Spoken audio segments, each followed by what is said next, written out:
जिसके बाहर हमेशा पक्षियों की कतार लगी रहती थी। ये दुकान किसी और की नहीं बल्कि रानो चिड़िया की थी। रानो जितनी फुर्तीली थी उसका दिल उतना ही कोमल था। अरे रानो आज फिर सुबह सुबह काम पे लग गई, जरा सांस तो ले ले बहन। अरे टुनटुनी, भूख को इंतजार करना पसंद नहीं है। और देखो ना, गिलहरी के बच्चे कल कह रहे थे कि उन्हें मकई वाला पिज्जा खाना है। बस उन्हीं के लिए तैयारी कर रही हूँ। रानो, आज मेरे पास पैसे थोड़े कम हैं। क्या ये छोटा पिज्जा मिल सकता है? पैसे की चिंता क्यों करते हो कबूतर भाई, आप बस पिज्जा खाइए। बच्चों के चेहरे पर मुस्कान आ जाए, वही मेरी असली कमाई है। रानो, तुम सच में इस जंगल की जान हो। भगवान करे तुम्हारी ये छोटी सी दुकान हमेशा महकती रहे। तभी अचानक आसमान में काले बादल छा गए और कांव की कर्कश आवाज सुनाई दी। शहर का सबसे अमीर और चालाक सेठ कालू कौवा अपने चमचों के साथ वहां उतरा। हाँ, क्या खाक खुशबू है। ओ छोटी चिड़िया, सुना है तेरे पिज्जा के चर्चे शहर तक पहुंच गए हैं। मेरे इकलौते बेटे का जन्मदिन है और मुझे 100 पिज्जा चाहिए, वो भी आज शाम सूरज ढलने से पहले। 100 पिज्जा? सेठ जी, मैं अकेली जान, इतना सारा सामान और मेहनत। देख, अगर तूने ये ऑर्डर पूरा कर दिया तो मैं तुझे सोने के सिक्के दूंगा, पर याद रखना, अगर 1 मिनट की भी देरी हुई तो एक फूटी कौड़ी नहीं मिलेगी। मंजूर है? ठीक है सेठ जी, मैं वादा करती हूँ, शाम तक पिज्जा तैयार हो जाएंगे। कालू कौवा तो चला गया। रानो, तू पागल हो गई है क्या? कालू कौवा भरोसे के लायक नहीं है।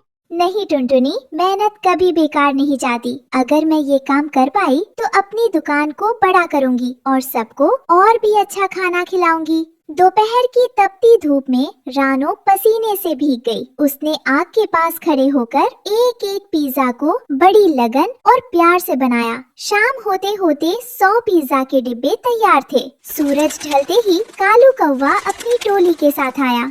हाँ भाई, क्या हुआ? पिज्जा तैयार है या बहाने? ये देखिए सेठ जी, पूरे 100 पिज्जा, एकदम ताज़ा और गरम।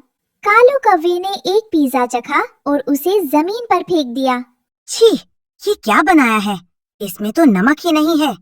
और देखो, ये तो बिल्कुल ठंडे हैं। तुमने मेरा वक्त बर्बाद किया है। नहीं सेठ जी, आप झूठ बोल रहे हैं। मैंने अभी अभी इन्हें अवन से निकाला है। कृपया मेरे पैसे दे दीजिए, मैंने सब कुछ इसमें लगा दिया है। पैसे? धोखेबाजों को पैसे नहीं, लात मिलती है। उठाओ ये सारे पिज्जा और चलो यहाँ से। और सुनो चिड़िया, अगर दोबारा मेरे सामने आई तो तेरा घर उजाड़ दूंगा। कालू और उसके साथी सारे पिज्जा लूटकर उड़ गए। रानो वहीं खाली हाथ, खाली जेब और टूटे दिल के साथ गिर पड़ी। रानो की चीखें जंगल के सन्नाटे को चीर रही थी। वो इतना रोई कि उसकी आवाज बैठ गई। तभी एक पुराने बरगद के पेड़ से बाबा तोता नीचे उतरे। उनकी आंखों में गजब की चमक थी। बेटी, इतना विलाप क्यों? क्या तुझे अपनी मेहनत पर भरोसा नहीं? बाबा, दुनिया बहुत जालिम है। मैंने ईमानदारी से काम किया, पर बदले में मुझे भूखमरी और अपमान मिला। अब मैं क्या करूं? जब इंसान के रास्ते बंद होते हैं तो कुदरत नए रास्ते खोलती है। ये लो, एक छोटा सा जादुई पिज्जा का टुकड़ा। इसे अपनी टूटी हुई दुकान के बीच में दबा दो। जैसे ही रानो ने वो टुकड़ा मिट्टी में दबाया, धरती हिलने लगी। देखते ही देखते रानो की पुरानी झोपड़ी पिज्जा हाउस में बदल गई। छत से पिघले हुए चीज की खुशबू आ रही थी। अरे, ये क्या चमत्कार है? रानो, तुम्हारी दुकान तो महल बन गई। ये कैसे हुआ? ये तुम्हारा जादुई पिज्जा हाउस है। यहाँ पिज्जा कभी खत्म नहीं होंगे। तुम जितना बांटोगी ये उतना ही बढ़ेगा।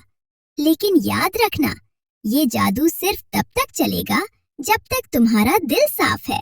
जल्द ही पूरे राज्य में रानो के जादुई पिज्जा हाउस की धूम मच गई। उधर कालू कौवे ने जो 100 पिज्जा चुराए थे, जैसे ही उसने उन्हें खाने की कोशिश की, वे पत्थर बन गए। उसके दांत टूट गए और वो बीमार पड़ गया। हाय, मेरी किस्मत फूट गई। वो पिज्जा पत्थर कैसे बन गए? सेठ जी, रानो का पिज्जा प्यार से पचता है, नफरत और चोरी से नहीं। अब अपनी अमीरी चाटिए और पत्थर खाइए।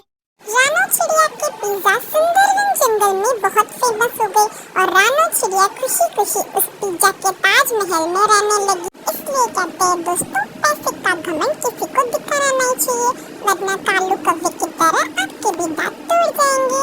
अगर आपको हमारी स्टोरी अच्छी लगी तो हमारे वीडियो को लाइक, कमेंट, शेयर और चैनल को सब्सक्राइब करना मत भूलिएगा। आपका धन्यवाद।